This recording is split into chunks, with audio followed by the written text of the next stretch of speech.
You know how sometimes it feels like life just happens? You know, just random things seem to fill your day. Things with little or no consequence to anyone else.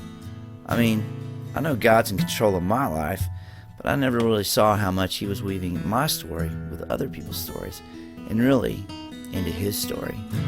Well, that's all changed. It was a cold day, the kind where you really don't want to have some long conversation outside with someone, especially with someone you don't really know. But that's exactly what God had in mind.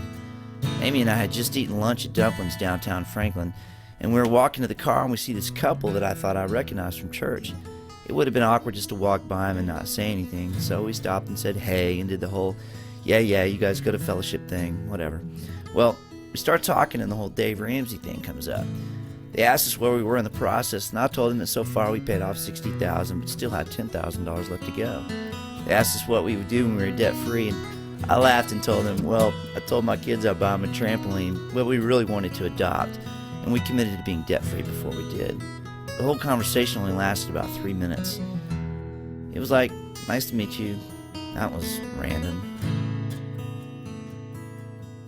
Well, the next day, that random person shows up at my office with this brand new trampoline. I couldn't believe it. It was like my kids are gonna freak.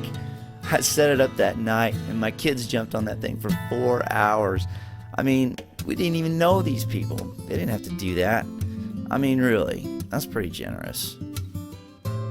Well, the next day I get an email from the same lady saying, oh, you guys seem like a sharp couple and we'd love to come by and talk to you about something. I emailed her back and said, that sounds like a multi-level marketing proposal, and if it was, we really weren't interested. Of course, she says it's not that sort of deal, but she was really persistent. She even called Amy. Amy had been sick, and it really wasn't a great time to have company over. Our house is a wreck, and we didn't feel like picking it up. We said everything short of, please don't come over to my house. So they show up, and I'm like, here we go. Let's get this over with. Don't say yes to anything. I couldn't believe they sunk their claws into us with that trampoline to get us involved in some pyramid scheme. Anyway, so we small talked for about 5 minutes, and then right when I thought they were about to drop the bomb, they did. But it wasn't the bomb I was expecting. So the lady says, well, we told you we'd only be a few minutes, and I really don't know how to say this, but we want to pay off your $10,000 left in debt so you guys can adopt. She pulls out her checkbook and goes, how do you spell your guys' names? What? Are you kidding me? Are you for real? I mean, who does that? Who writes somebody a check for $10,000 and gives it to people they don't even know? So they give us a check and they said, just don't act weird around us at church and just don't tell anybody it was us. And they drove off. I mean, Amy and I stood there for 10 minutes in total shock. And we cried and we screamed and we ran all over the yard and the house. Unbelievable. I mean, seriously, it was beyond belief.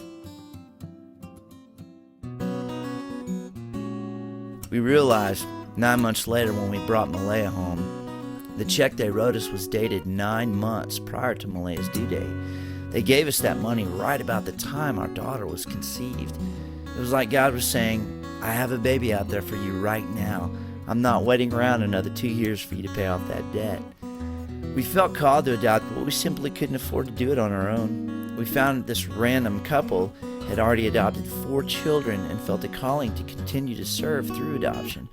Rather than bringing more children into their home, they decided to help others adopt. It didn't just happen.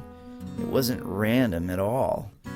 God knew His plan. He had just invited us to walk with Him through this process.